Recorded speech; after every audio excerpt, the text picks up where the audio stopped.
Welcome to Discovery Tour by Assassin's Creed, Ancient Egypt.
Welcome to Alexandria.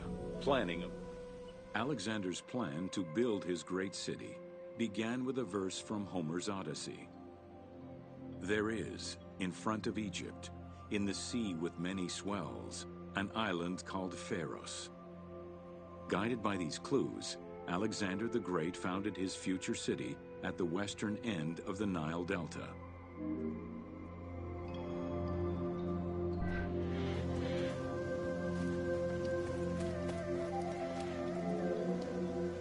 Though Alexander considered this location ideal for his great city, it presented considerable challenges. Too difficult to access during storms, the surrounding swamps threatened disease, and the limestone soil prevented the growth of healthy crops. However, due to the influence of his mentor Aristotle, Alexander the Great recognized that the true value was its strategic emplacement. Alexander knew that in controlling Pelusium to the east, Memphis to the south, and his crowning glory Alexandria to the west, he would create a triangular stronghold, allowing him to control the entire delta while giving him access to the Mediterranean.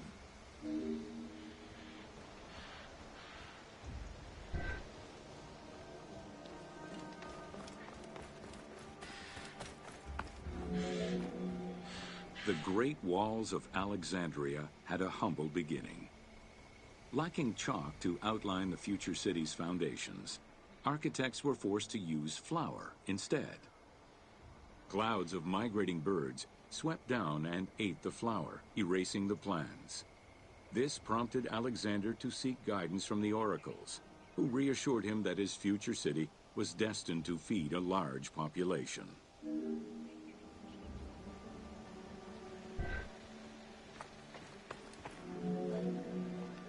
Excavations led by Mahmud Bey el-Falaki in the 19th century revealed that the wall enclosure measured approximately 5.2 kilometers in length and 2.2 kilometers in width. It was roughly 9 meters in height.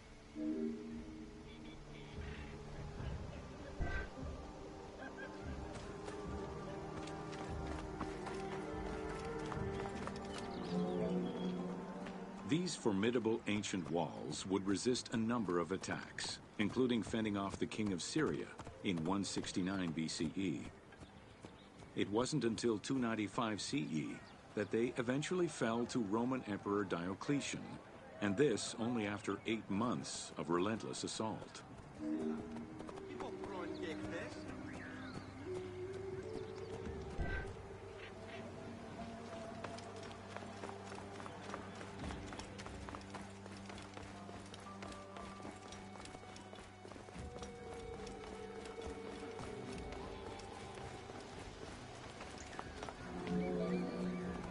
Alexandria's principal architect, Dinocrates, chose a Hippodamian grid plan.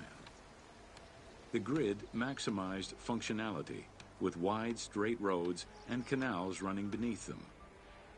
Alexander recognized the military value of the city's design. The wide, parallel streets gave him optimal surveillance of the city, while allowing the unobstructed flow of troops.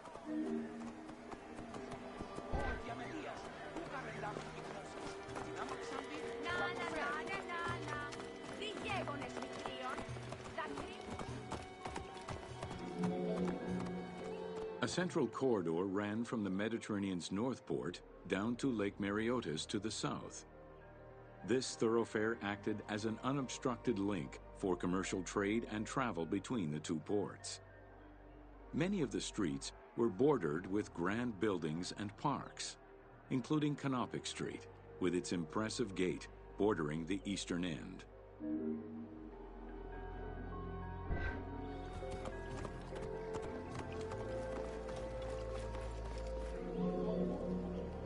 Alexandria was most likely built upon an already existing Egyptian village. Upon its completion, the Egyptians reviled the city, refusing to call it by its founder's name. Instead, they called it Raked, the building, as a mark of disdain, which was later Hellenized into Rakotis. Despite this, the name Alexandria would remain.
Welcome to Osiris, the first mummy.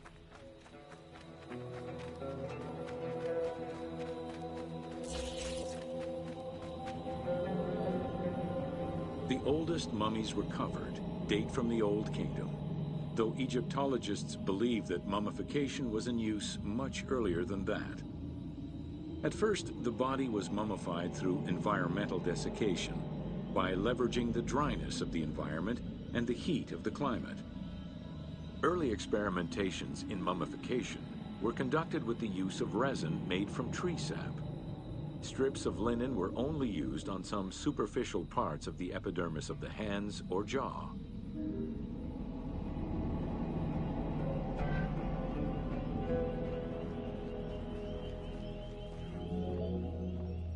Ideologically, the will to preserve the body is not explained in any way until 3600 BCE.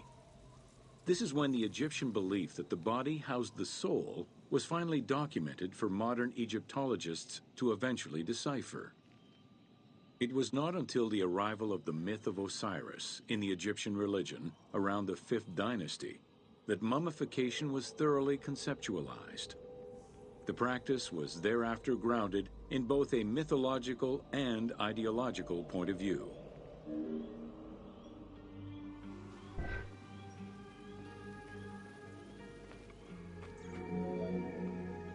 Osiris was mainly known as the god of the dead and the god of resurrection. The most well-known Genesis myth concerning Osiris is that of his dismemberment.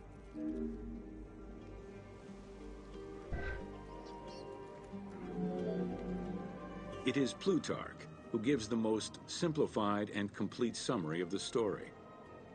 Within Egyptian mythology, Osiris represented the first king to rule Egypt.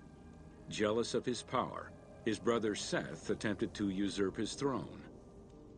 After several unsuccessful attempts, Seth succeeded in killing his brother by dismembering him and scattering the pieces of his body all over Egypt. Isit, the Great of Magic, traveled all over Egypt in search of the pieces of her husband's body. After a long search, she recovered all the pieces save for his manhood, as it was eaten by a fish.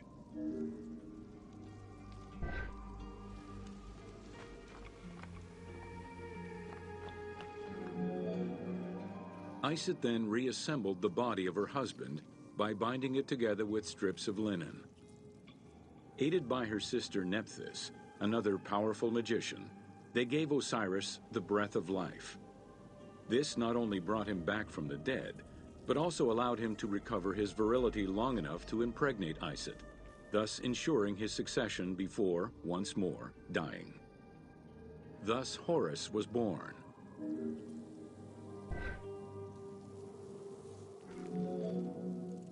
The ritual used to bring Osiris back to life essentially depicts how he became the first mummy. It is why, on the sarcophagi of kings, we often find Isit and Nephthys represented as the magicians who restore life to the deceased.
Welcome to Mummies of Ancient Egypt.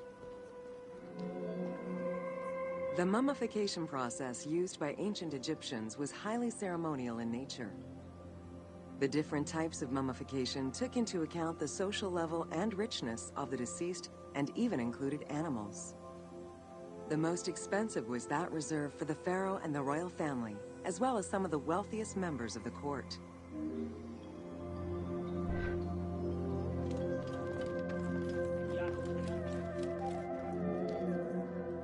The first step was cleaning. Once bodies arrived at the mummification site, they were placed on inclined tables while the bodily fluids drained away. They were then cleansed by priests until they were deemed ready for the purification process.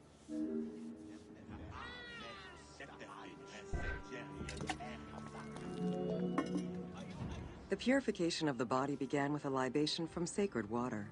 The priest then fumigated the body with terebinth resin. After the ritual cleansing, priests used oils, spices, and all kinds of essences to further purify the body of the deceased. Finally, all body hair was meticulously removed.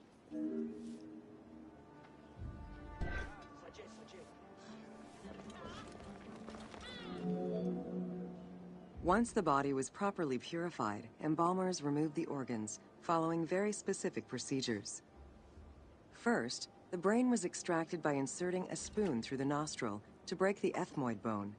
Then, using a spatula, the pieces of the brain were removed as thoroughly as possible.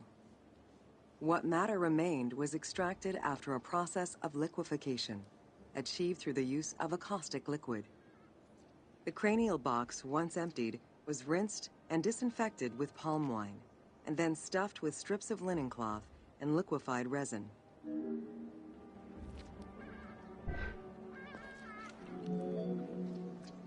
After taking care of the brain, embalmers made an incision on the left flank and carefully set aside the viscera.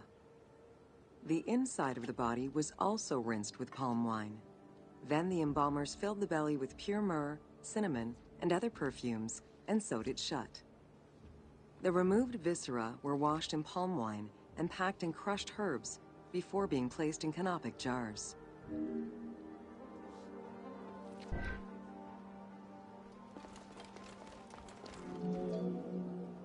Canopic jars were placed close to the sarcophagus or kept in a chest nearby. At first, the viscera were wrapped in tissue and placed in the vases. As the ritual requirements became more elaborate, ointments, spices, and even water and natron were added to the process.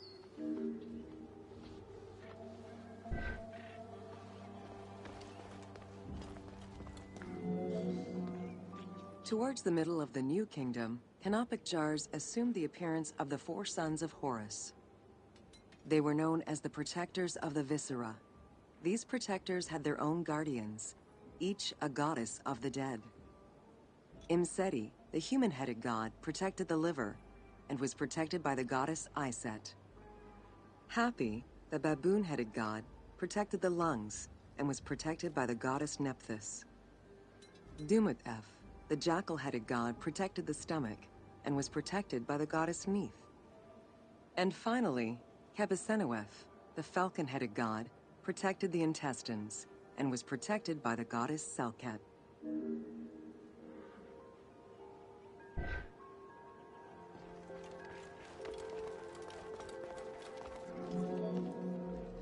Natron is a naturally occurring mineral found in evaporite. These sedimentary rocks are made up of mineral salts and were generally mined from lake beds in Egypt.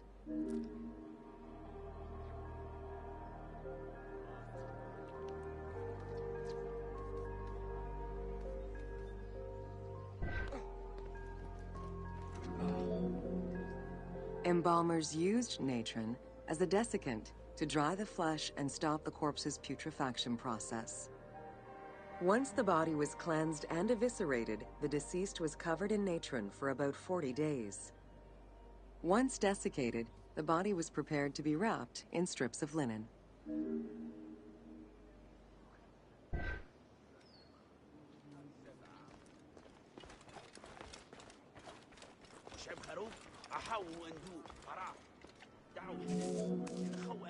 Once the body was fully desiccated by the natron treatment, embalmers oiled, painted, and sometimes even added hair extensions or a wig.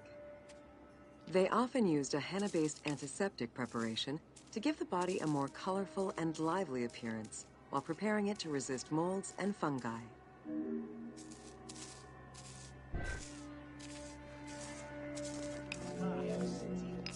Next came the phase which gave mummies their most well-known appearance, the wrapping. Originally, each part of the body was wrapped separately. Men had their arms crossed on their chests, while women had the right arm folded over their breasts and the left arm stretched along the body. However, techniques evolved over time. Eventually, the body as a whole was wrapped with limbs alongside the body, and increasingly sophisticated and different techniques of weaving flax bands were developed.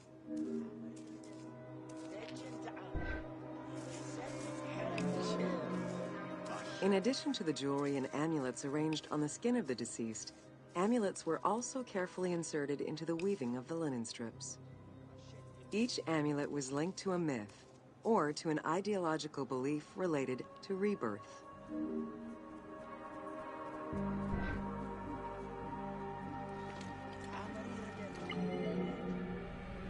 Masks were an important part of a mummy's finery. Early wooden funeral coverings were very expensive, however, and soon replaced by masks created through a technique known as cartonnage.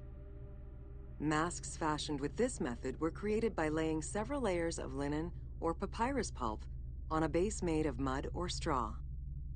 Cartonnage was used for more than funerary masks.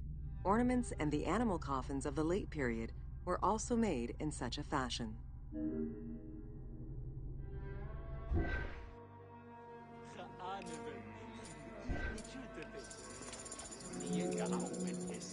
Cartonnage evolved to cover the entire body of the mummy during the 22nd dynasty. The mummies were placed on a board inside a rigid envelope of cartonnage, which was laced at the back with a string. Extremely cost-effective and visually pleasing, this technique was very popular through all layers of the society.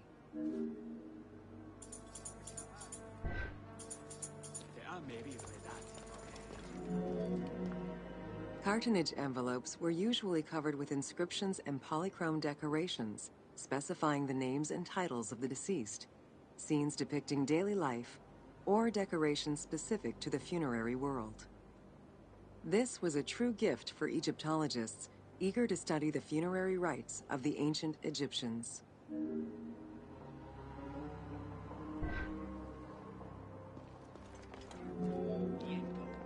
Once the mummy was properly wrapped and adorned, the embalmers proceeded with the ceremony of the opening of the mouth.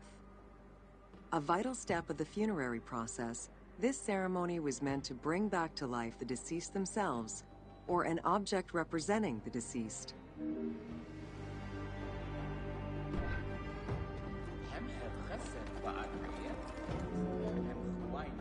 There were no less than 75 different stages for the opening of the mouth.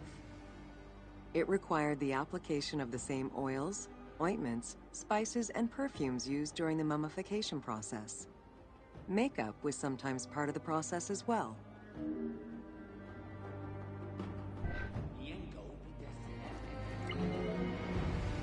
The last stage of this long ritual was the act of touching the mouth with the adze to symbolically allow the breath of life to infuse an inert body. Its performance was reserved for a very specific set of people: priests who wore the mask of the god Anubis, a close relative of the family, or by the heir to the throne.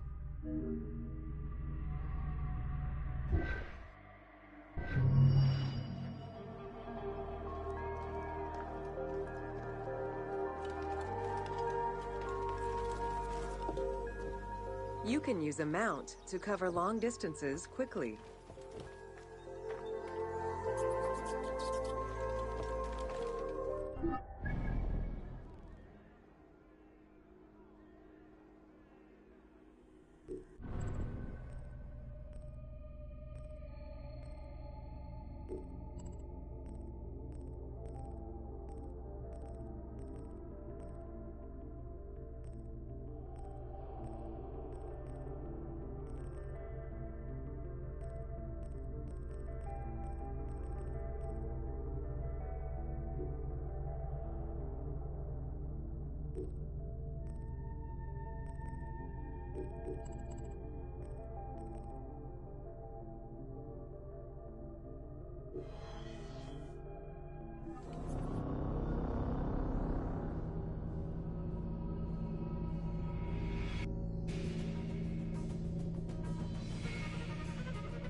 Welcome to the first hieroglyph for embalmer appeared in pyramid texts of the Old Kingdom. It is likely that embalming was a trade that progressed alongside the evolution of ancient Egyptian funeral practices. While we still know nothing of how embalming came to be a profession, we do know that embalmers had a hierarchy, and that each embalmer specialized in a specific phase of the mummification process.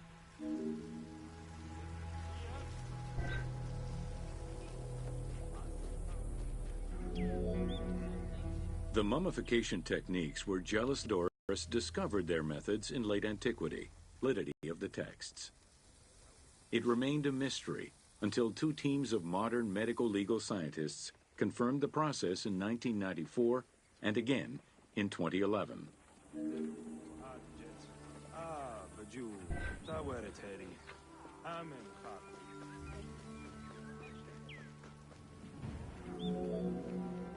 The Uabet, meaning the pure place, was where the embalmers mummified the bodies of the deceased.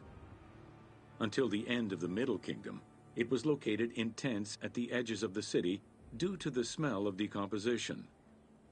In the New Kingdom, however, the Uabet was located within the city limits, though still in open-air spaces. In the same way that the practices and techniques of mummification evolved, so possibly did consideration towards embalmers within ancient Egyptian society.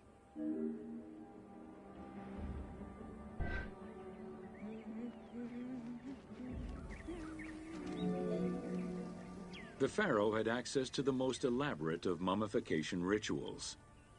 The richer citizens of Egypt also enjoyed complex embalming options, though none of them allowed for the removal of the brain or viscera. After purifying the body, embalmers injected a liquid through the rectum, sealed it, and allowed the mixture to settle. They then plunged the body into natron for up to 40 days. Once the body was dried, the seal was removed, and the entrails flowed out with the injected liquid, leaving the skin and bones of the deceased to be wrapped in linen and returned to the family for burial.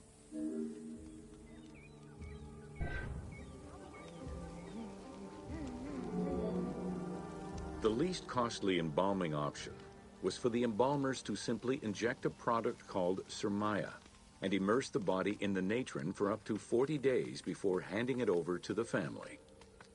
For all those who could not afford any embalming process, desert burials offered a pauper's alternative to preserve the bodies of the dead.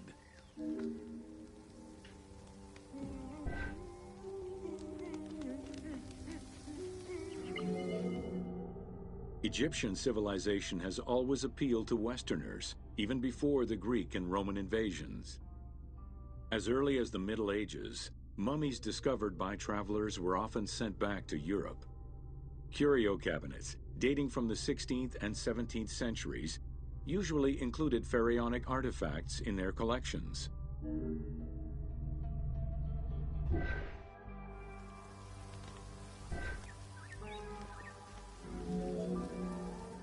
The Egyptomania phenomenon was heralded by Napoleon Bonaparte's Egyptian campaign, which lasted from 1798 to 1802.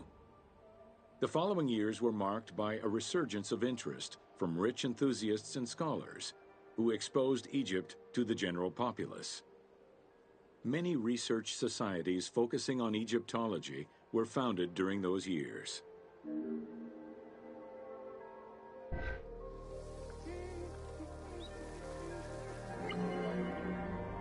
By 1868, mass tourism began in Egypt under the aegis of the Cook Agency. The rich would indulge in leisure trips to Egypt and bring back mummies.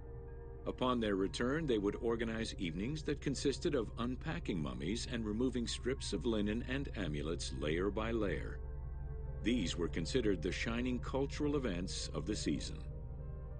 The Egyptian collections of many a museum were founded as a consequence of this mass pillaging.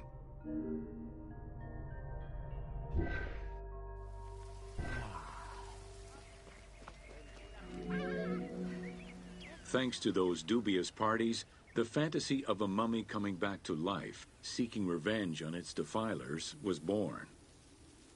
The mummy malediction myth has remained steady in popular culture ever since, particularly in written media and cinema.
Welcome to Amulets and Rituals.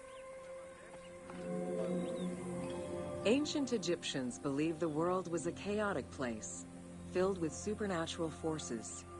They knew that art and words gave life and power to things. Carved with images from hieroglyphs or in the shapes of gods, amulets were highly personal objects that warded off dangers and disease while attracting success. Some amulets were temporary, intended to solve a specific problem, while others were meant to be worn forever into the afterlife.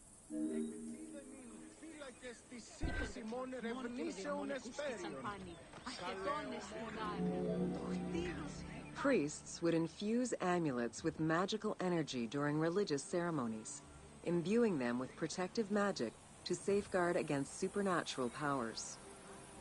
The wealthiest of Egyptians could obtain a divinely ordained pendant in which was hidden a magic formula inscribed on a piece of papyrus. It would act as a unique spell tailored to the owner.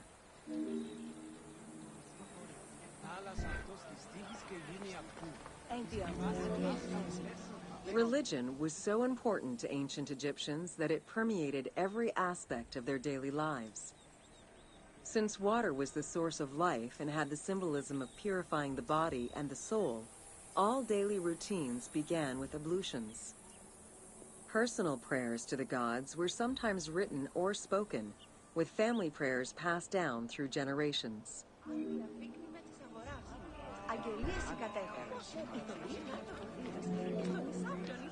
There was a complete calendar of each of the religious days, both good and bad, illustrating the appropriate daily rituals.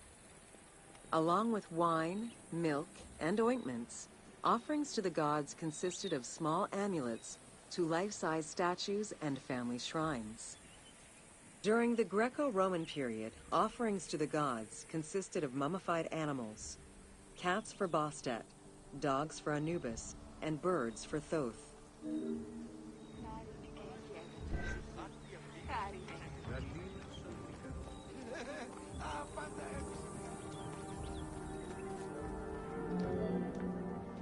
Deemed messengers of the gods, oracles offered guidance and judgment for all Egyptians, regardless of status. Crucial advice was offered on everything from day-to-day farming management to a pharaoh's decision on whether to start a war. Oracles were often used to decide legal issues. If the accused refused the judgment of the god, another god could be consulted in hopes of a more favorable reply.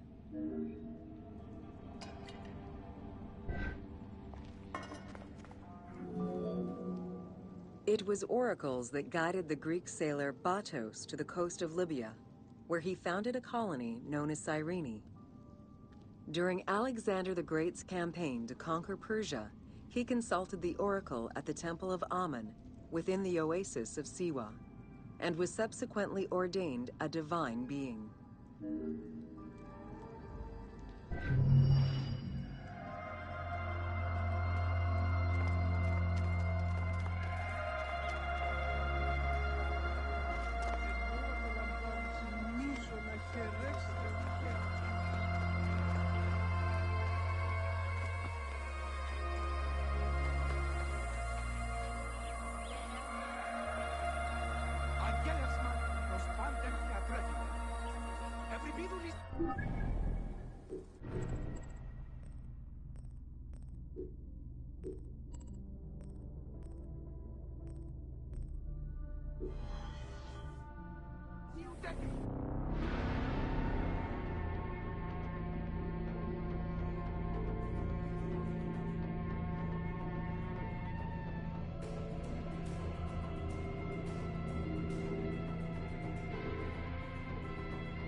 Welcome to Temples and Rituals.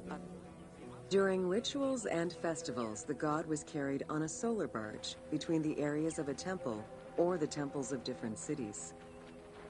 Funerary carvings and paintings covering thousands of years, as well as the Book of the Dead, depict the same ship and ore design. Solar barges have been uncovered near or within several pharaohs' tombs. They were intended to carry the pharaoh into the afterlife.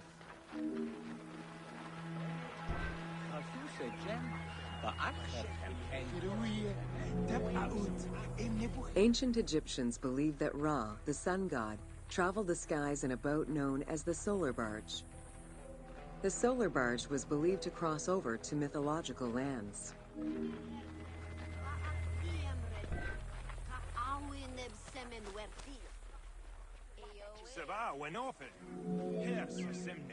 The god Ra believed mankind was conspiring against him. He ordered Sekhmet, the lion-headed war goddess, to kill all humans. To his chagrin, Ra quickly realized that with all humans gone, there would be no one left to worship him. In order to stop the rampaging Sekhmet, beer was brewed and dyed red with pomegranate juice to resemble blood. Sekhmet drank every drop of the brew she could find, eventually passing out drunk. When she awoke, she was calmer, and her lion visage had changed into Bastet. The Festival of Drunkenness was celebrated in honor of that myth.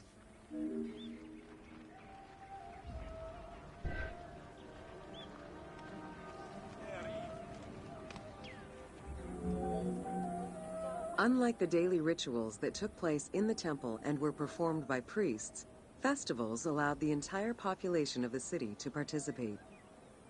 Festivals helped mark the passing of the seasons in the agricultural calendar. In reflecting the cycles of life, festivals offered a sense of consistency and structure for the regular citizens, thus reinforcing the sense of order that pharaohs were to provide for the citizens of Egypt as part of their godly duties.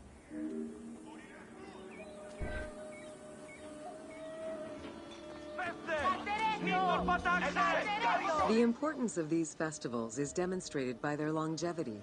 Records show that Osiris festivals occurred for more than 2,000 years. Some festivals serve to reinforce state control and promote the king's reign. Both the Opet and Set Jubilee festivals were specifically intended to celebrate the renewal of the king's power.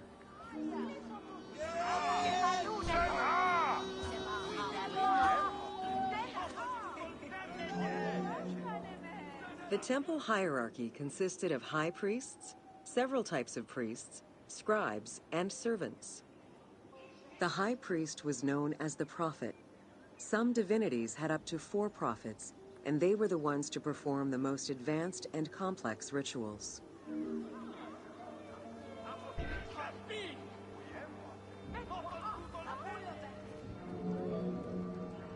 Egyptian priests were not confined to solely religious tasks, and in fact had crucial roles in Egypt's administration, most of which served to reaffirm the pharaoh as the proper vessel for the gods. Their focus within the temple was centered on the proper conduct of daily divine rituals, rather than as custodians of dogma or the indoctrination of individuals.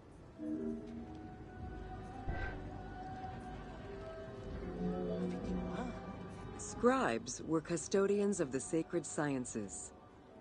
Some priests were associated with the funeral rites and were considered the group with medical knowledge.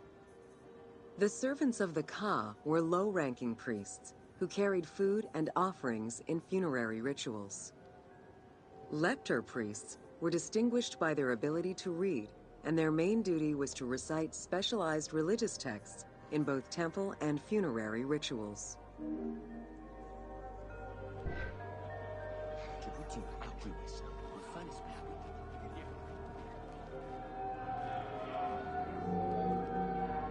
Priests and all the officials who served the temple worked only 3 months a year, with each period separated by a quarter of inactivity, at least within the temple compound.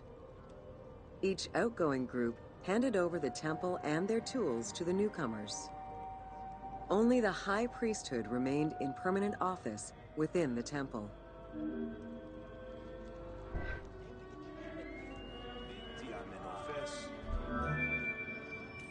The most sacred part of the temple was referred to as Jesser Jeseru, the Holy of Holies. The most sacred inner sanctuary was where the shrine to the temple deity was located. Only priests were allowed within.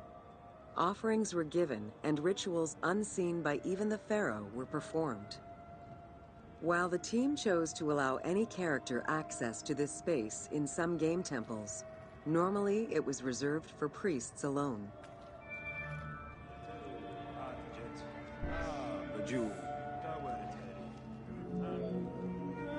Pharaohs and their priests often chose the site of these sacred temples because of some mythological connection or an alignment with the cardinal points and certain stars. Once selected, a foundation ritual was performed. The pharaoh was required to complete 10 steps in the ritual, which required a mix of offerings as well as specific construction techniques. Once the temple was complete, construction of the chamber containing the shrine, or naos, began.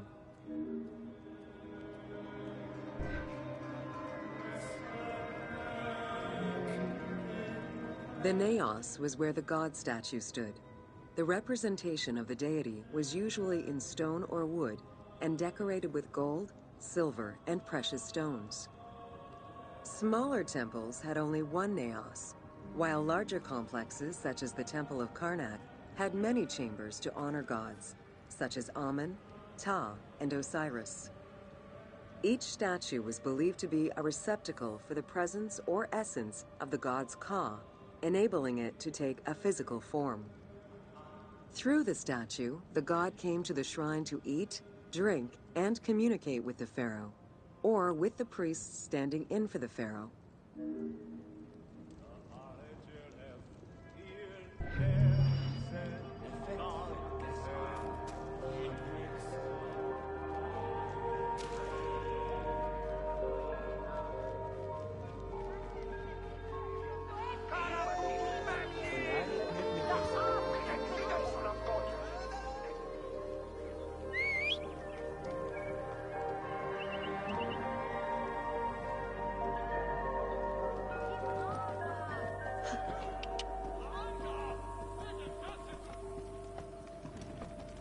My kingdom for a glass of water?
Welcome to Temples and Priests.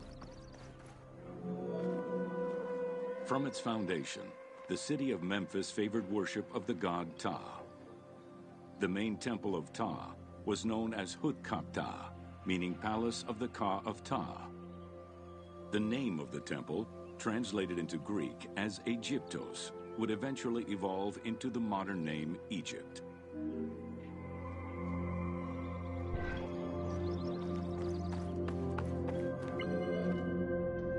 Temples were the center of religious, political, and economic life in ancient Egypt. These sacred places were viewed as the literal home of the gods and goddesses. As such, every aspect of them required care and reverence, all of which was accomplished through elaborate ritual.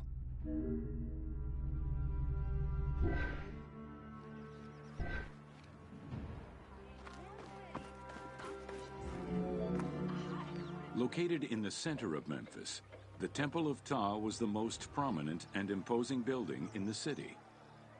The long walkway leading toward the temple, known as the Dromos, was guarded by rows of sphinxes. The entire sacred area was designed to keep the statue of the god protected, deep within the sacred enclosures that surrounded it.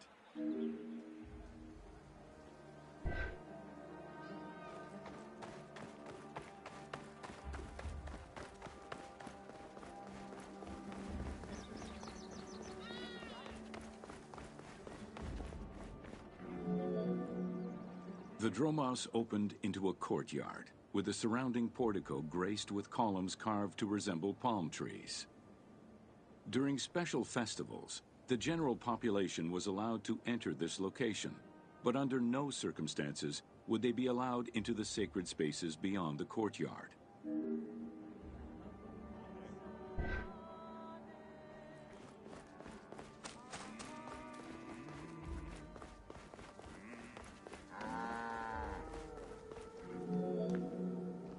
The Memphis Alabaster Sphinx was discovered in 1912, almost completely buried in water and sand. 8 meters in height and weighing in at roughly 90 tons, it is still mounted on its original pedestal. Though it is called the Alabaster Sphinx, it was in fact carved from common calcite rock, which is similar in appearance and texture to alabaster.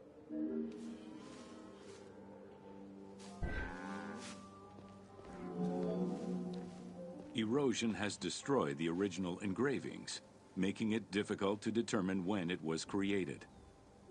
Egyptologists believe that its facial likeness resembles Amenhotep II, and so it could have been sculpted somewhere between 1700 and 1400 BCE. It is believed that this monument once stood outside of the Temple of Ptah and was integrated into subsequent extensions to the complex.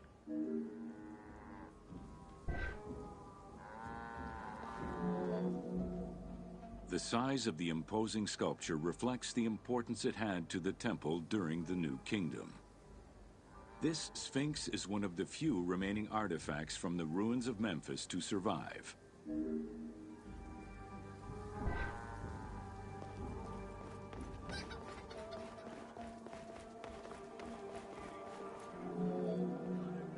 In Egyptian culture, some animals were associated with gods, while others were considered to be living gods. The Apis bull was believed to be a divine entity. The earliest mention of the Apis bull in ancient Egypt goes back as far as the first Egyptian dynasty.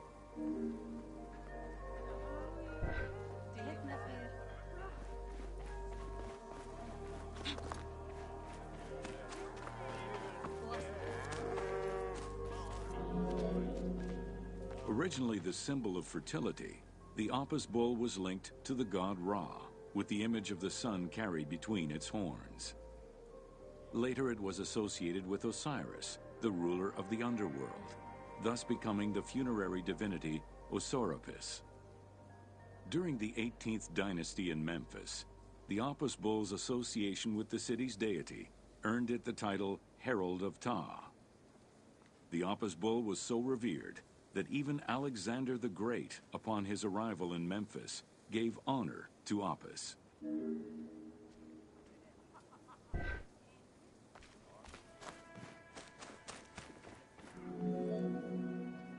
The Apis bull lived with its harem in a sacred barn located in an enclosure in the Temple of Ptah. Each bull bore 29 signs representative of its divinity. Among them, the bull had an eagle-shaped mark on its back, a double tail hair, and a scarab-shaped mark under the tongue. The signs were intended to correspond with the lunar cycle.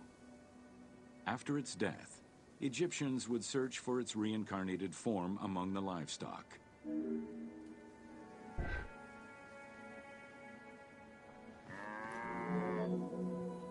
Like other living divinities, the mortal incarnation of the Apis bull was prayed to, and when it died, it was given a luxurious funeral, which included mummification. Until the reign of Ramses II, the Apis bulls were buried in individual graves in Saqqara. During the 26th dynasty, the bodies of the bulls were buried in enormous stone vats in the underground corridors of the Serapeum of Memphis.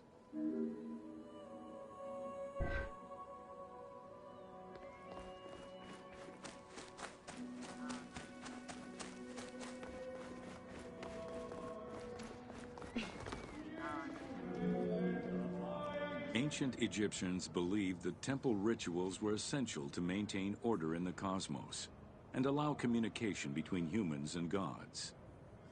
The pharaoh was required to bring offerings as part of a twofold promise made to the gods, to remain a just ruler and to prevent chaos from entering Egypt.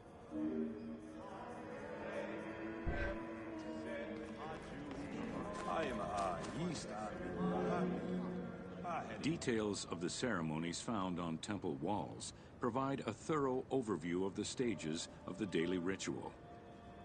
Performed 3 times a day to mirror human mealtimes, each step of the highly symbolic ceremony was accompanied by specific recitations, many of which referred to mythical events.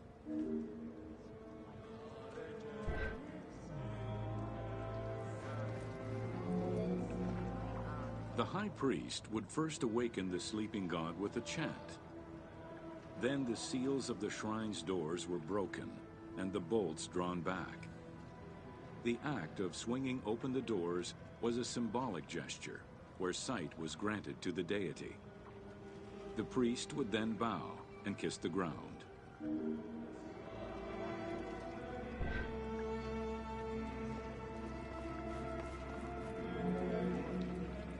The god was then washed with incense-infused water and its mouth rinsed with mineral salts.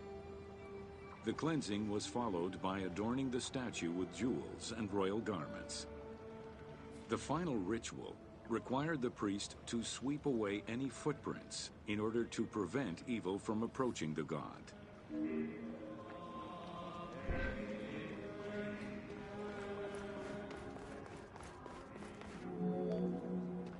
Heredity was the primary source of new recruits. Rarely was an outsider allowed this position. At the top of the temple hierarchy was the high priest. Each temple dedicated to a god had at least one high priest devoted to its care and service. During the Ptolemaic dynasty, one family held the position of high priest in Memphis for almost 300 years.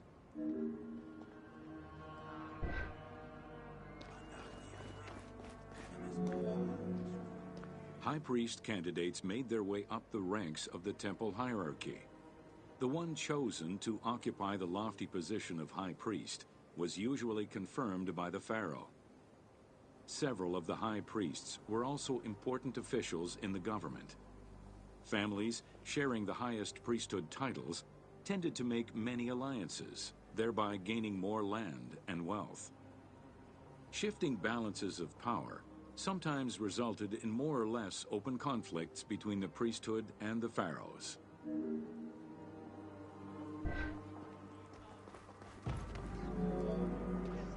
In the 21st dynasty, Thebes became the capital of an almost entirely theocratic government.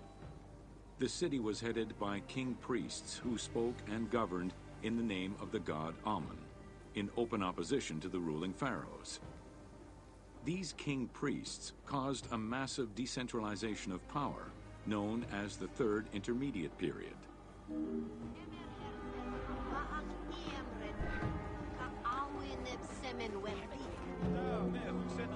The educational institution in ancient Egypt was known as the House of Life.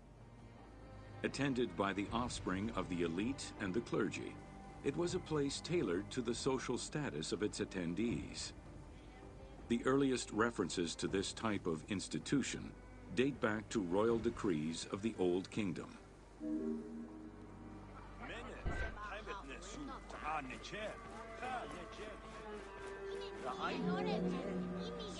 Only 2 known centers have been uncovered, one in the abandoned city of Akhetaten and one at the temple of Ramses II on the west bank of Thebes. Inscriptions uncovered in those locations mention the names and titles of people who were connected with the House of Life, such as a chief physician and many scribes. It is presumed that by the late kingdom, every temple had a House of Life.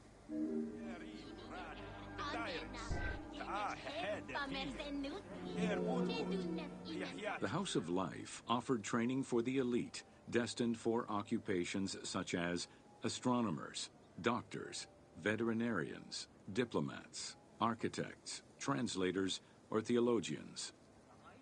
Some institutions focused on specific disciplines, making them a central hub for the country.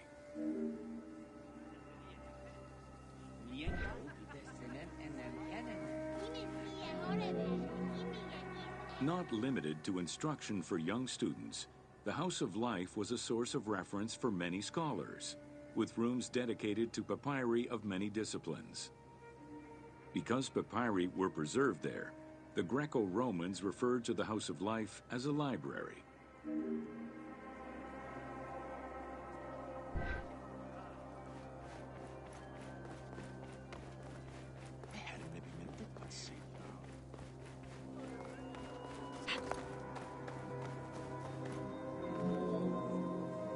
Ancient Egyptian economy was based on an unequal system of redistribution of goods. The state of Egypt collected the crops, and the temples distributed them throughout the provinces.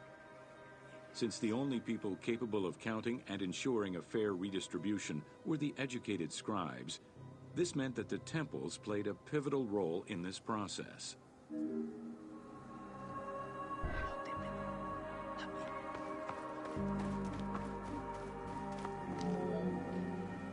There are records of pharaohs making offerings of large tracts of land and animals to temples in order to maintain their favor. Ramses III offered generous gifts to the temple of Amun in Karnak in such a manner.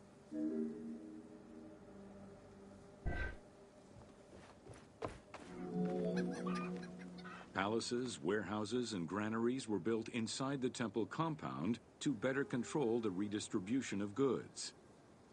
The size of the recorded numbers of goods, combined with every other function filled by temples, only serves to confirm their might as economic, religious, and political centers of power within Egypt.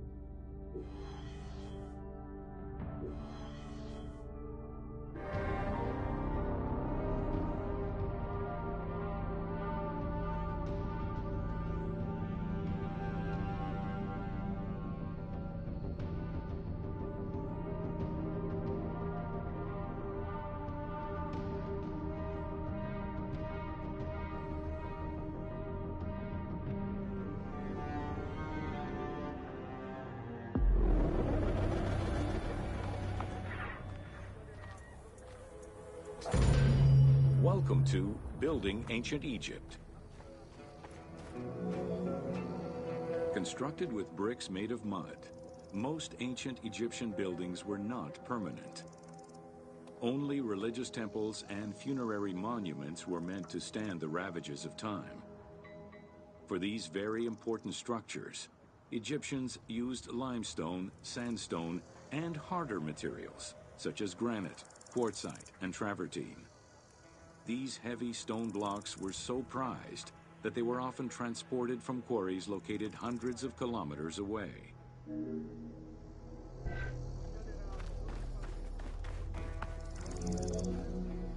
Limestone was common and easy to extract from quarries on the east bank of the Nile. This particular limestone had marine fossils in it, however, preventing it from being easily decorated and polished. Used as the main building material, the structure would then be finished with a finer limestone that was polished smooth and decorated as needed. Limestone was used for the building of the first pyramids and for most of the religious buildings of the Old and Middle Kingdoms.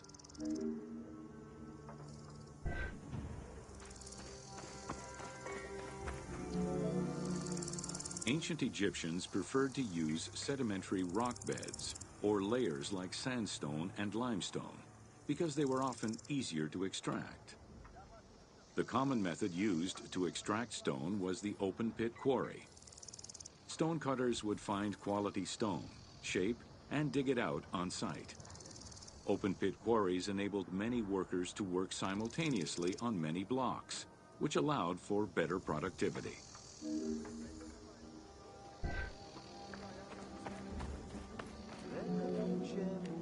Workers would draw a large grid directly on the stone's surface, taking care to leave a space between the blocks.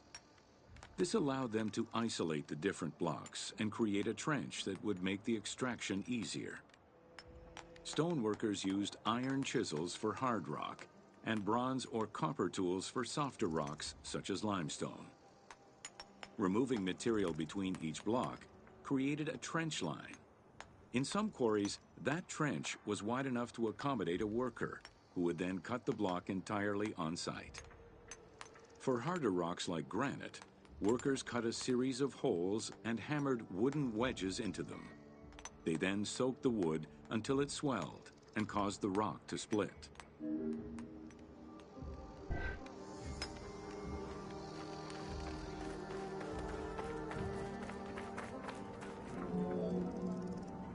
The gallery extraction technique was used when the desired rock was buried under layers of rubble.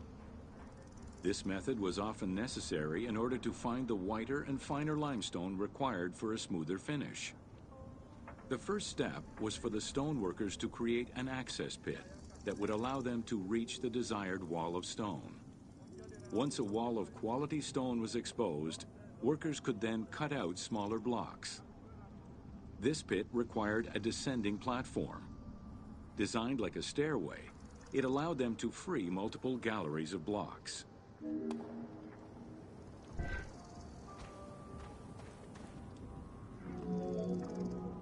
To cut the stone, they created a longitudinal kerf, or slit, and then cut the rock at a 90-degree angle.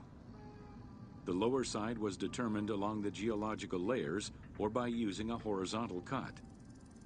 Wooden wedges were inserted in the rock and hammered in. Shock waves were then generated using hammers, fracturing the blocks at the seam.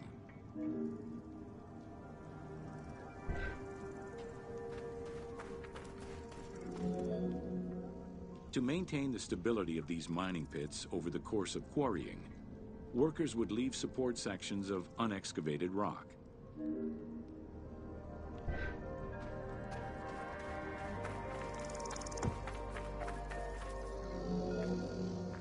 In every quarry, dedicated shrines were established to offer protection for the workers. In particular, Serket, the scorpion goddess, was considered a very powerful deity among quarry workers. Every mine and quarry of ancient Egypt included a scorpion charmer, who was said to use magical powers to ward off the dangerous insects and keep the workers safe.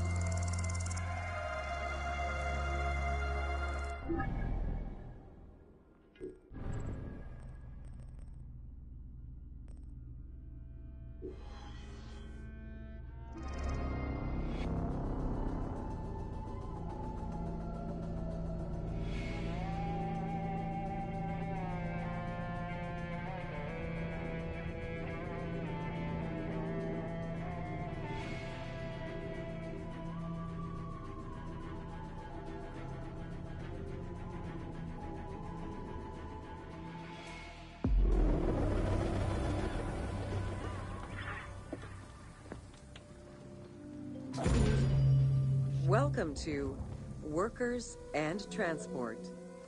Whether workers were employed for the pyramid construction or at the quarries, the government supplied food and housing. Workers for the pyramids and royal necropolises were housed in more permanent villages, such as the famous Deir el-Medina. Quarry workers had more temporary lodgings. All skill levels were needed and utilized. from basic work hands to prepare the gypsum, to brickmakers and sand carriers, to skilled stonemasons to shape the blocks.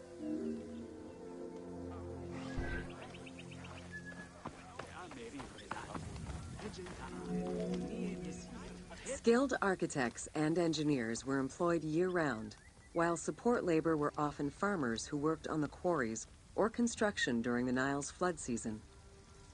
The basic laborers were hardworking and versatile.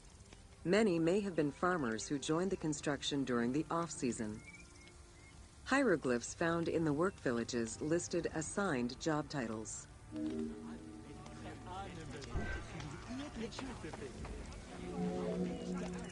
Archaeological research shows that no food was stored or prepared on site, but instead workers received abundant rations of bread, beer, and meat.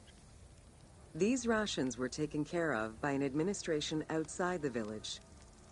Medical treatment was also available for those who were injured.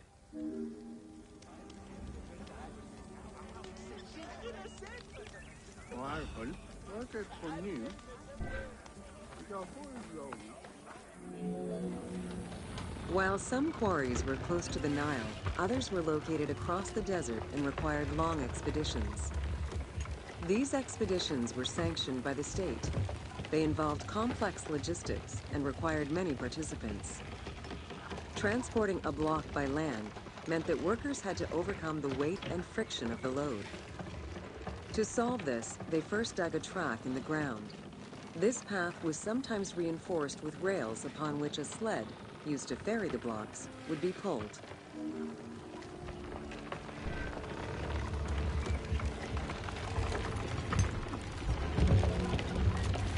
Whenever possible, blocks were toppled from a higher elevation onto the sled. Workers then poured water onto the clay at the front of the sled, creating a slick surface to more easily move the load. It wasn't until the New Kingdom that animals were used to tow the burden.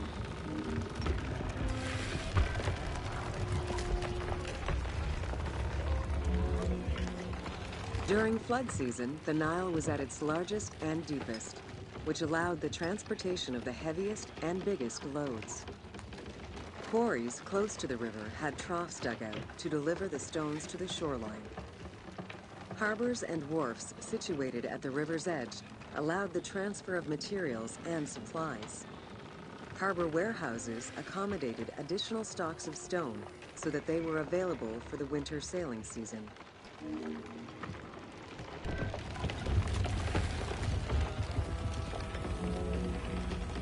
The Uwadi el-Jarf papyri detail a limestone load intended for the Khufu pyramid that weighed in at 70 to 80 tons, or 30 blocks. One papyrus is a fragment from a foreman's notes taken while working on the Great Pyramid. It details the transportation of limestone blocks from the Tura quarries to the construction site of the pyramid. The other papyri are shipping logs containing archives of the sailors assigned to sail the Red Sea and the Nile.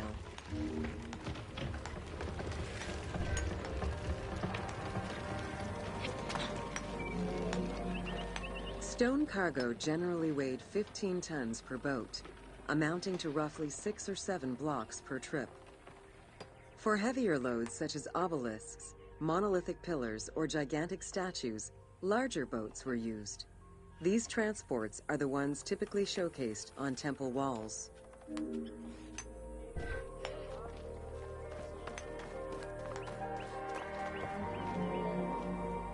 River transportation was the most efficient way to ferry stone blocks between the quarry and the construction site.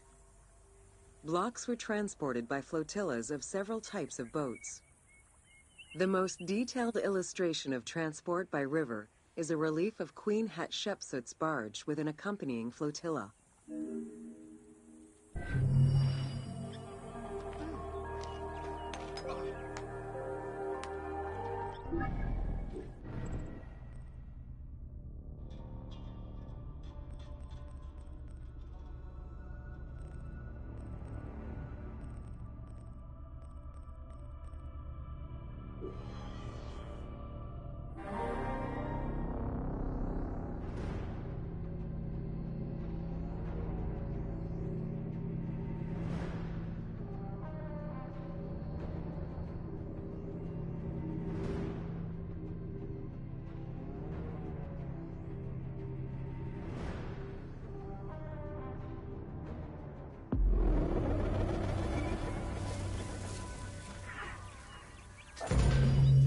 Welcome to Agriculture and Seasons.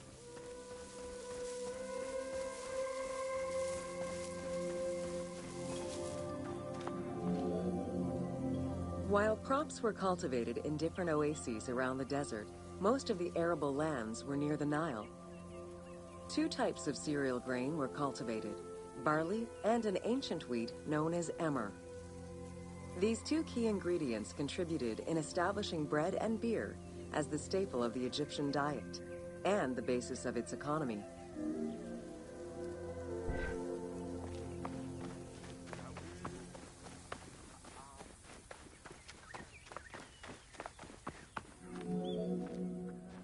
The Ptolemaic era created an agricultural revolution with the introduction of advanced agricultural techniques and new grain types such as rice, durum wheat, and pearl millet. The resulting agricultural mass production greatly increased the economy of ancient Egypt. It also prompted the development of storage and transportation, allowing long-distance trade with other regions.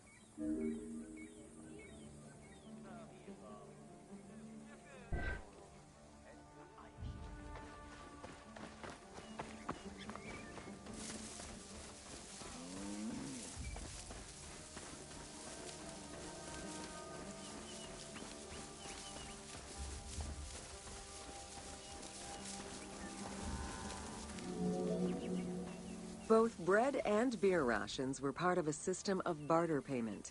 The state used those goods to pay wages for those who worked in the quarries and at the construction sites.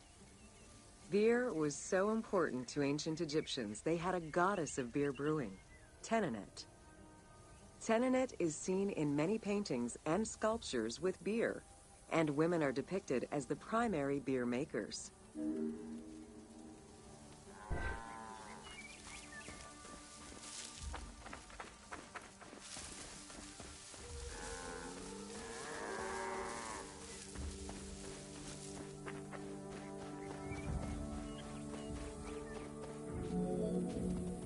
In order to increase agricultural production, fertile land was divided into plots and large agricultural villages were encouraged. The state and temples were the biggest landowners. Depending on the region, fertile land was managed by civil servants or rented to individuals. Ancient Egyptians relied on rudimentary tools for land cultivation. Soil was broken down with hoes, and wing plows were used to make furrows.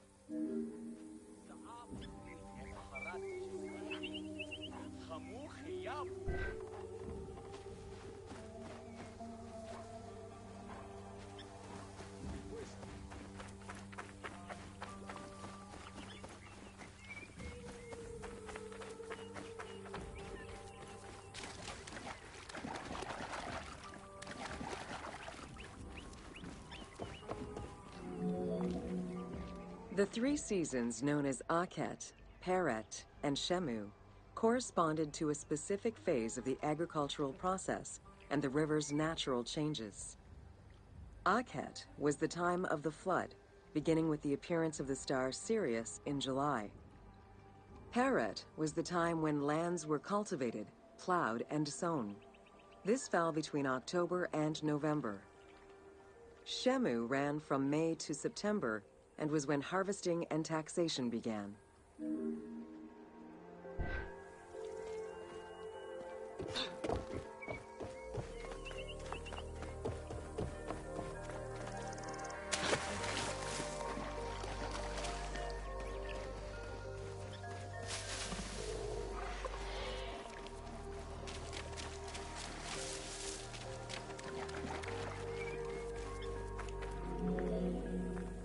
The pharaoh's duty was to uphold order against chaos and provide for his people. Priests and local governors also wanted to appear as protectors of the people. Seasons could cause water shortages. This had devastating consequences on wheat and barley crops. The pharaoh, administrators, and priests knew they needed to demonstrate their ability to prevent such a catastrophe from happening. And so they invented the story which would be inscribed upon the famine stela.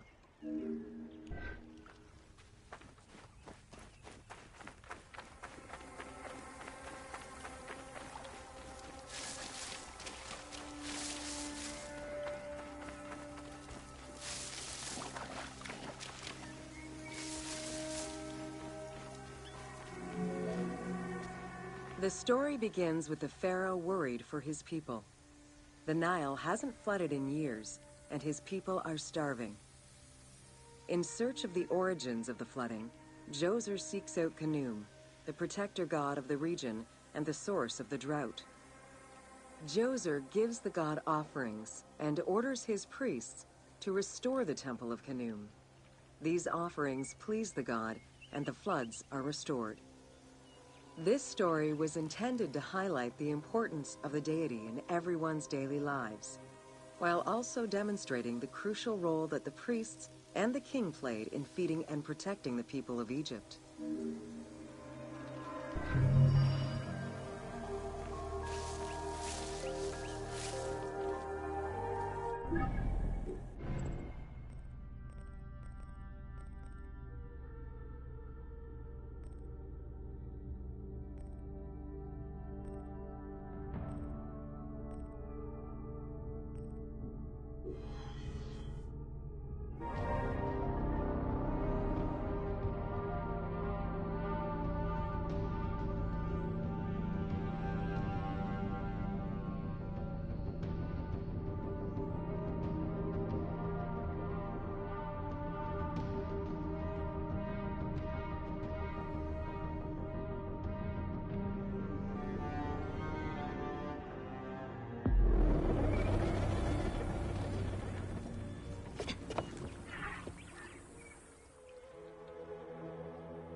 Welcome to Ancient Egyptian Cultivation.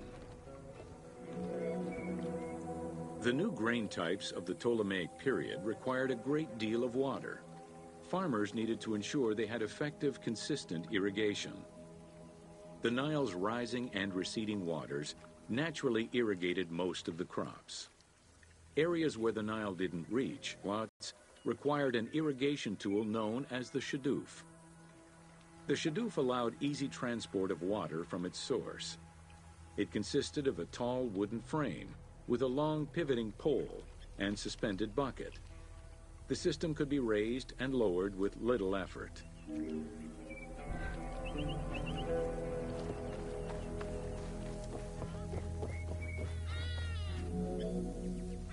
Later, a sakya, or water wheel, was invented.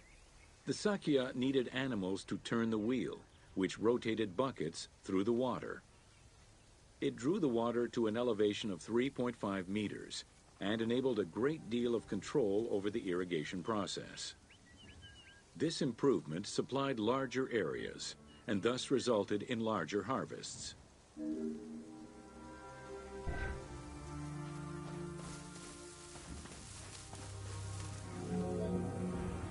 The threshing process separated the grain from its husk. Workers would spread the ears on clean ground. Oxen, cows, or donkeys were then guided back and forth to trample the grain. This continuous movement worked the grain loose while preventing the animals from eating it. Unwanted chaff and straw were swept away, or gathered and added to the mud used to make bricks, to make them stronger.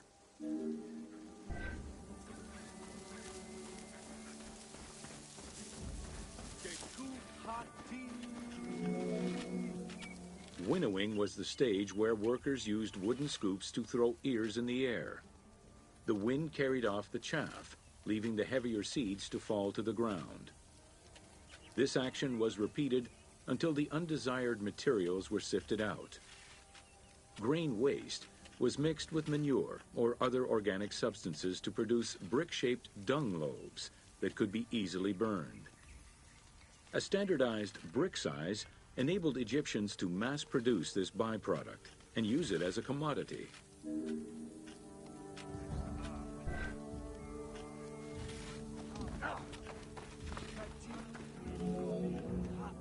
Transporting large amounts of grain required ships equipped to carry heavy loads.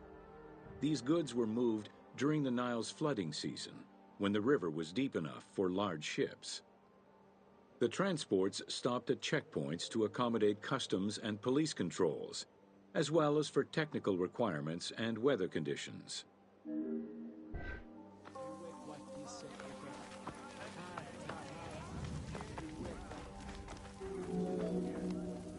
Having reached Alexandria's inner harbor, the wheat was unloaded under the supervision of a civil servant in charge of wheat management.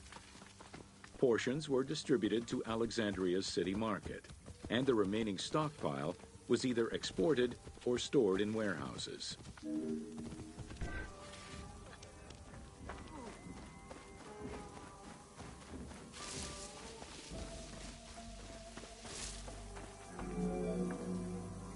Grain storage facilities were located across all of Egypt.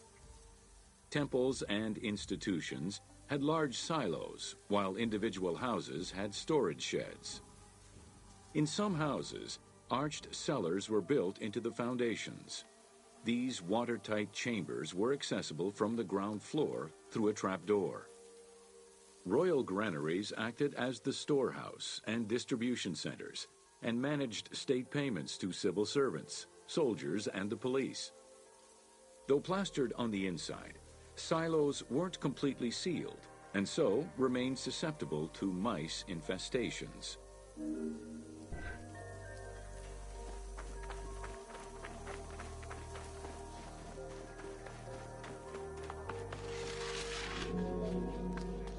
When the grain was ready for processing, it was poured into bowls and pounded into a coarse flour. That flour was then passed through a sieve to make it of finer quality and further ground between stones. Ancient Egyptians did not stock flour. Instead, fresh grain was portioned out each time to produce flour as it was needed.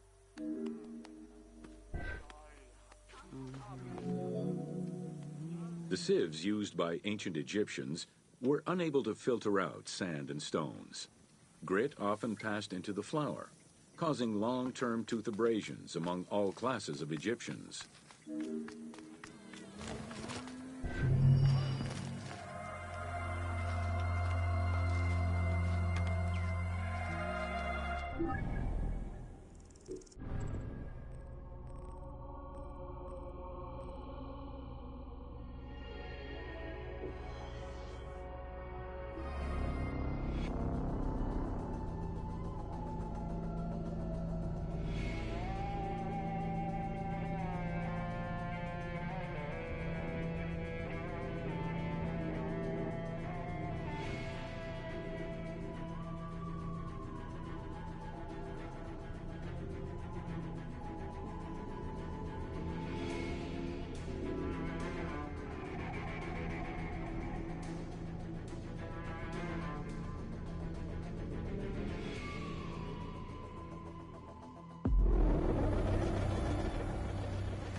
Welcome to Domesticated Animals of Ancient Egypt.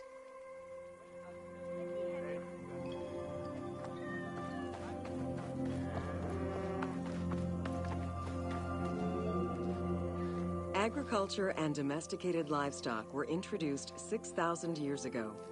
Archaeologists have found traces of cattle, donkeys, pigs, and dogs. Dromedary are thought to have been introduced during the Persian invasion.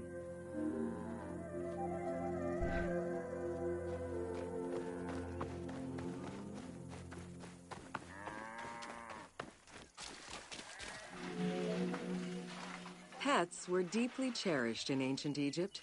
Many illustrations of children often include a pet in the depiction.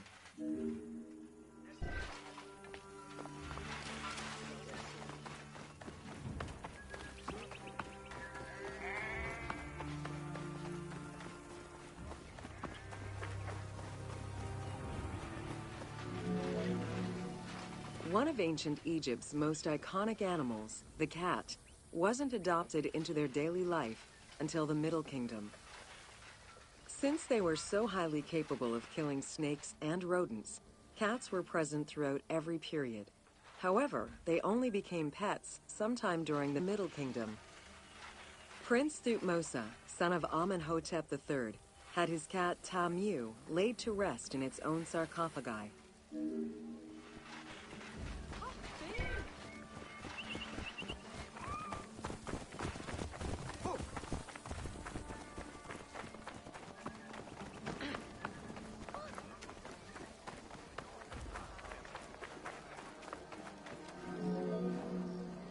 The earliest reference to dogs dates back to 5000 BCE.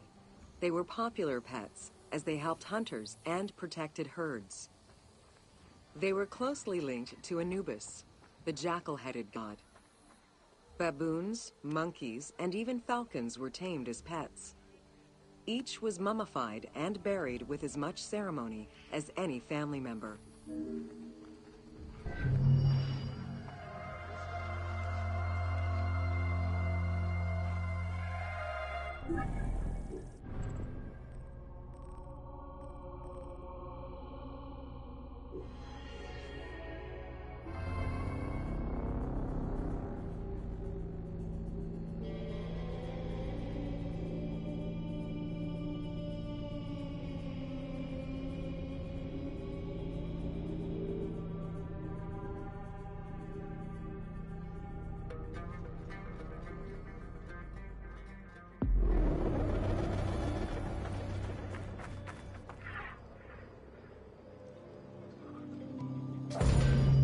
Welcome to Ancient Egyptian Medicine. Evidence of advanced medical procedures have been found on mummies, and ancient Egyptians left detailed medical writings from diagnosis to follow-up treatment. One of the oldest known surgical studies is the Edwin Smith Papyrus. It's one of the first documents in history that notes an association between the integrity of the brain and cognitive functions, including cases of ocular complications and paralysis following head trauma. Vinegar-treated marble stone from Memphis was used as an anesthetic.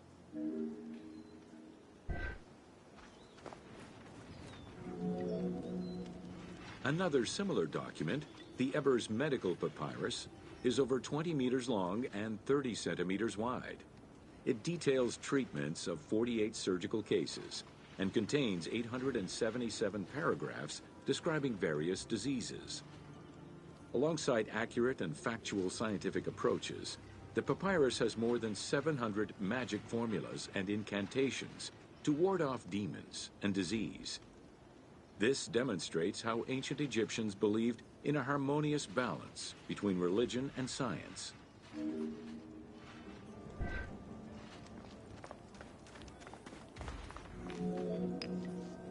Remedies were considered as medicine and carried by doctors and priests. Village doctors often had another job alongside their medical duties and the preparation of medicines.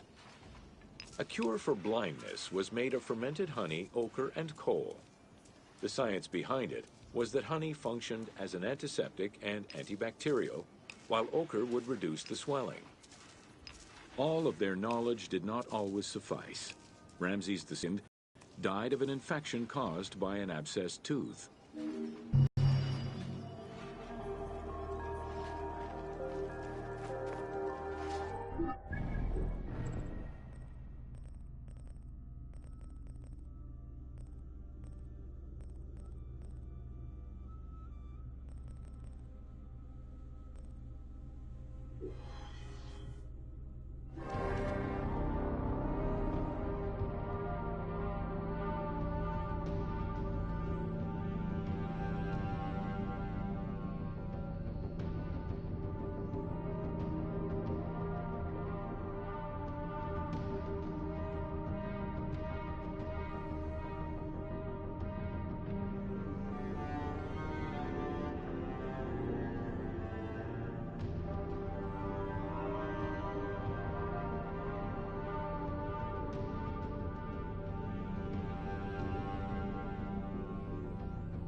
Welcome to Leather and Linen in Ancient Egypt. Tanning, a process which dates from prehistoric times, was present although not highly valued in Egypt due to the heat. Leather was reserved mainly for things such as sandals, leather bags, dagger sheaths, quivers, and other similar items. Leopard hides, unlike regular leather, were highly valued and usually worn by priests.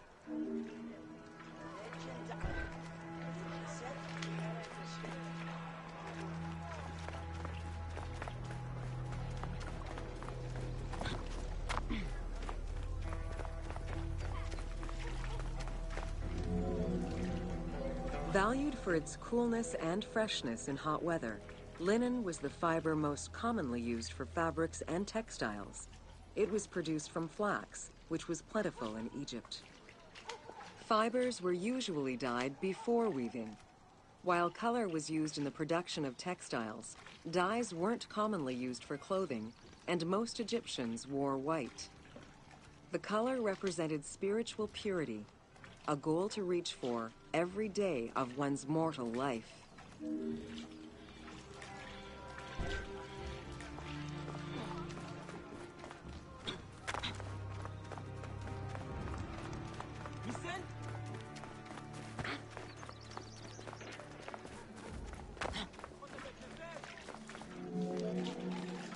Various shades were achieved using woad, a dye produced from the leaves of Isotis tinctoria.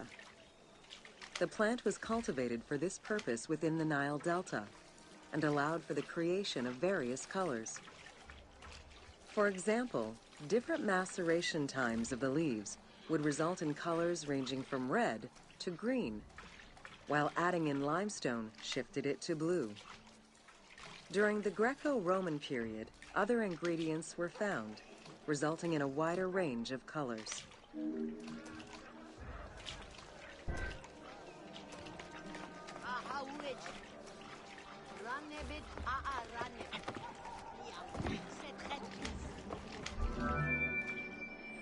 This area's style is strongly influenced by the dye baths and tanneries of modern-day Fes in Morocco.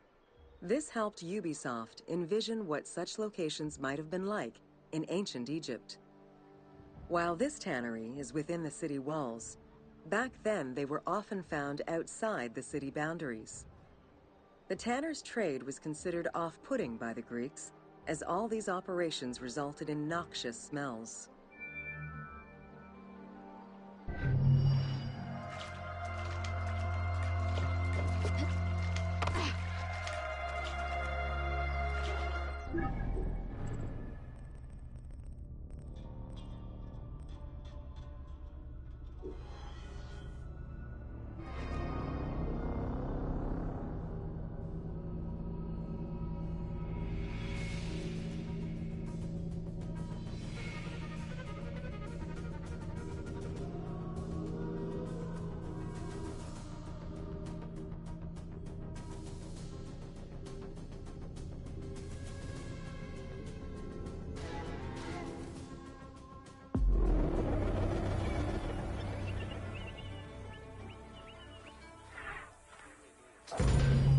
Welcome to Ancient Egyptian Fashions. Learning what life was like for ancient Egyptians presents many differences, and yet also surprising similarities to how people might live today. Understanding the daily lives of regular citizens so many thousands of years ago is ultimately what connects us as human beings.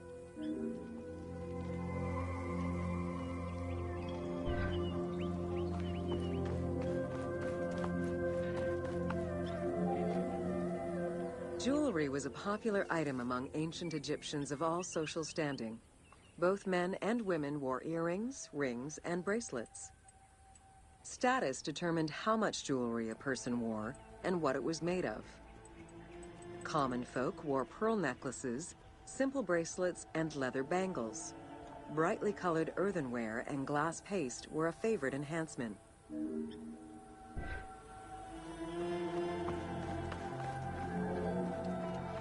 The jewelry of the elite was made from gold, silver, and other precious stones. Because gold never lost its shine, it was considered akin to the flesh of the gods. Wide jeweled collars were a favorite. Made with rows of beads formed into patterns of animals or flowers, the soft chiming sounds they made were thought to appease the gods.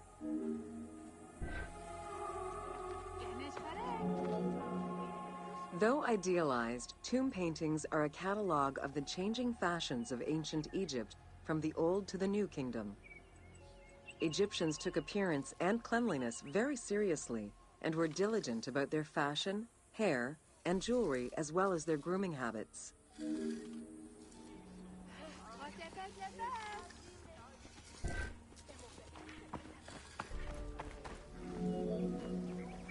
The fabric of ancient Egyptian clothing was almost entirely made from various grades of linen. Linen was commonly white, draped over the body, and cinched at the waist, though some garments were sewn or tailored. Wealthy men wore long tunics, loincloths, or kilts, while poor men only wore loincloths. Women wore long dresses, with differences residing in the quality of the fabric, depending on social status.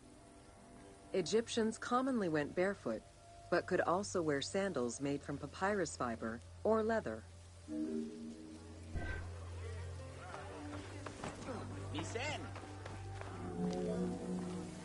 Cosmetics, including concoctions to prevent body odor and bad breath, were an integral part of everyday life for Egyptians. Used by both men and women, cosmetics were used as moisturizing ointments and sun protection as much as for beautification. Red ochre, a natural clay, was the most readily available cosmetic to tint lips and cheeks. Henna was used on nails and lips, and as hair coloring. It was also favored by richer women to decorate their palms and the soles of their feet.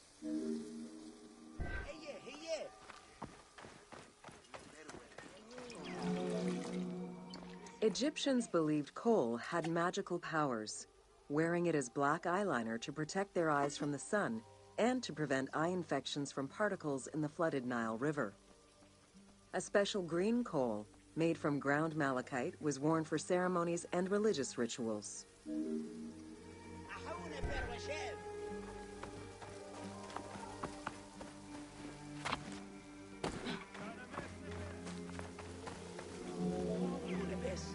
Women and teenage girls wore their hair long and often braided. Wealthier women included carved combs or hairpins. The length of men's hair rarely dropped past the shoulders. They were mostly clean-shaven during the dynastic period, a trend began by the elite and soon adopted by the general populace.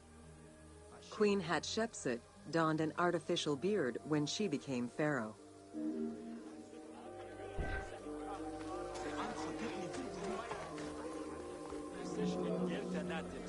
Wigs were very popular, used for special occasions or to conceal gray hair or baldness. They were fastened in place with beeswax. The most expensive wigs were made from human hair and reserved for royalty. Other wigs were composed of linen, wool, or animal hair.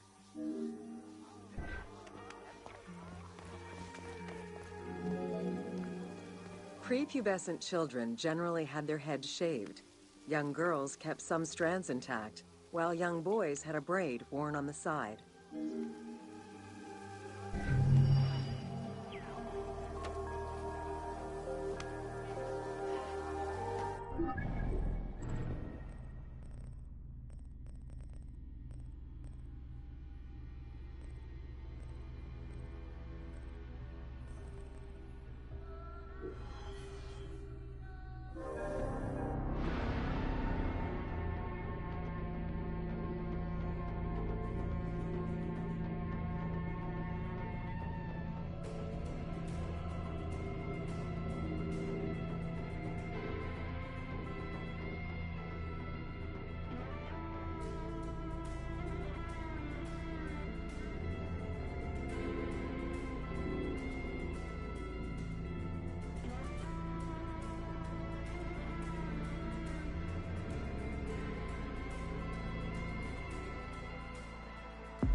Welcome to Artisans. It was under the watchful eye of Ptah of Memphis, the god of craft and architecture, that ancient Egyptians developed the unique rendition of the world they lived in. However, it is vital to understand that their view of art, and those who created it, was likely very dissimilar to the modern concept of the word. Instead of artists, the creative culture had skilled and respected artisans. The most significant categories of specialties for crafters were drawing, painting, sculpture, and metalworking.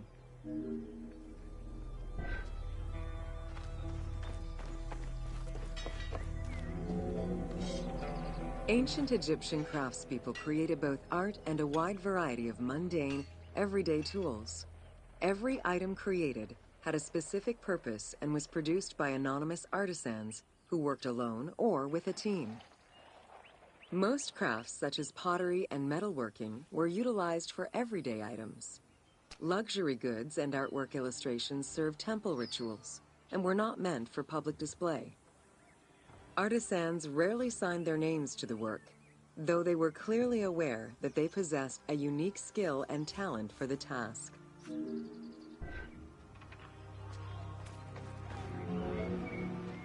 Art, in all its forms, has offered not only a practical insight into the way ancient Egyptians lived, but in how they viewed the world and their place in it. The balance of order and chaos was crucial in both the physical and the metaphysical universes. As a result, their art appears to follow a strict set of stylistic conventions that supported this worldview. From households and palaces to temples and tombs, pottery, papyrus, and textile items were essential to the everyday life of ancient Egyptians.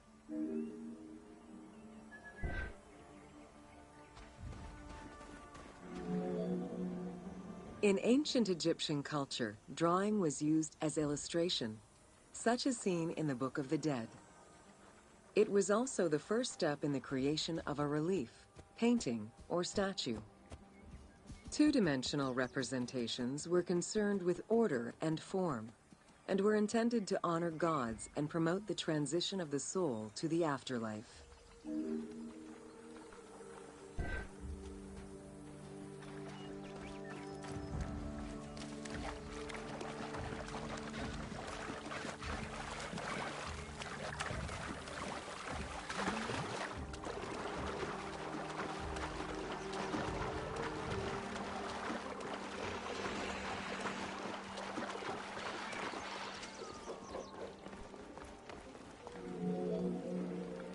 Stylistically, Egyptians were concerned with the depiction of the human form's inner self. As such, artistic representations were not concerned with realism, but rather with idealized youth and perfectly harmonious visuals.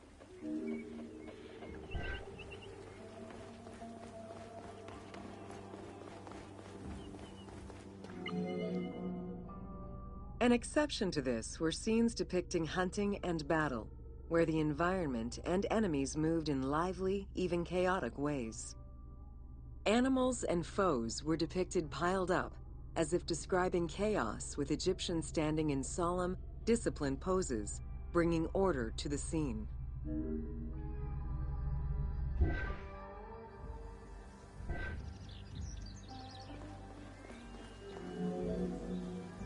Reliefs could be either in high relief or low relief.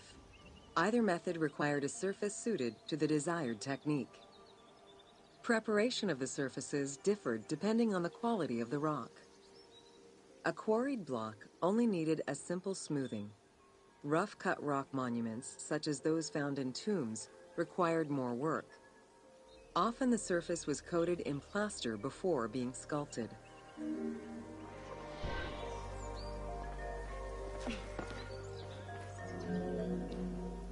For reliefs, preliminary sketches were drawn in red, then framed with a red grid to position the elements of the scenes. Corrected sketches were in black, and once approved, the scene was ready to be carved. This method likely explains the name given to relief makers, the one who draws the outlines.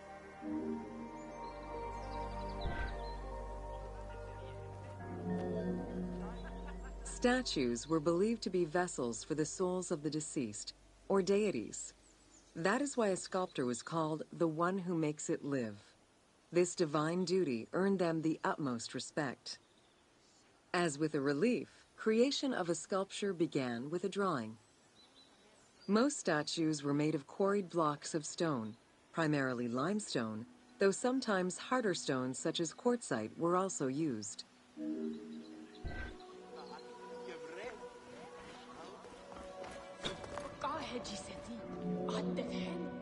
In ancient Egypt, the profession of crafter was organized and relied on a specific hierarchy. Most artisans depended on an institution to provide them with raw materials. There were 3 working levels for craftsmanship: domestic, large estates, and within palace and temple workshops. Some royal workshops, at their largest, covered an area of about 2.8 square kilometers in size.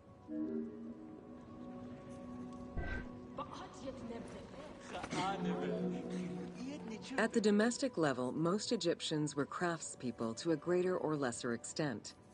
The ability to repair tools was a daily necessity. Crafted everyday items could also be bartered for at the local market.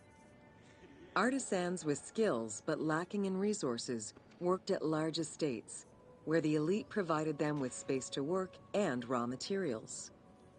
The most skilled artisans were employed in royal or temple projects and benefited from a special status.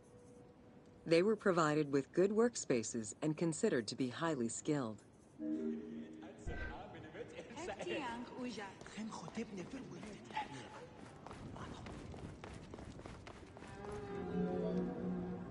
An ancient text known as the Satires of Trades has a number of descriptive summaries that offer teasing glimpses into how artisans were perceived. A coppersmith was said to stink and have fingers that resembled crocodile droppings, while potters were said to be like those who lived in bogs. This view was likely exaggerated in order to highlight the most enviable position of all, that of the scribe.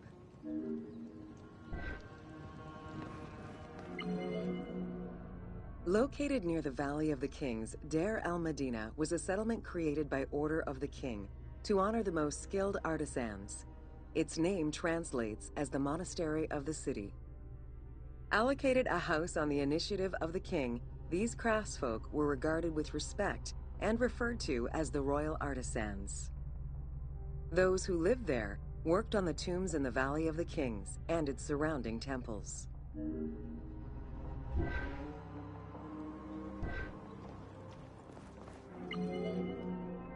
Archaeologists believe the site was home to skilled and respected artisans for over 400 years. It is considered one of the most important discoveries relating to Egyptian daily life. While much of the focus of Egyptian archaeology was on its kings and queens, it wasn't until the excavation of Deir el-Medina that Egyptologists were given a valuable window into the community life of ancient Egyptian artisans.